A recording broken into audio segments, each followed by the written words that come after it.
আমাদের কাছে একটি ল্যাপটপ আসছে এসপি এলিটবুক 830G5। এটার প্রবলেমটা হচ্ছে রেজিস্টার্ড ইস্যু। এটা অন হলে আবার সাথে সাথে অফ হয়ে যায়। পরবর্তীতে আমরা দেখলাম যে ল্যাপটপের এক পাশে ফাঙ্গাস পড়েছিল এই জায়গায়।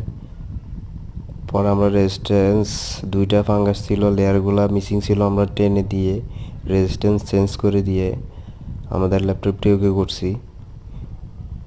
এখন দেখবো আমাদের ল্যাপটপটা অন হয় কি না, আর অন হলে আবার পাওয়ার থাকে কি না।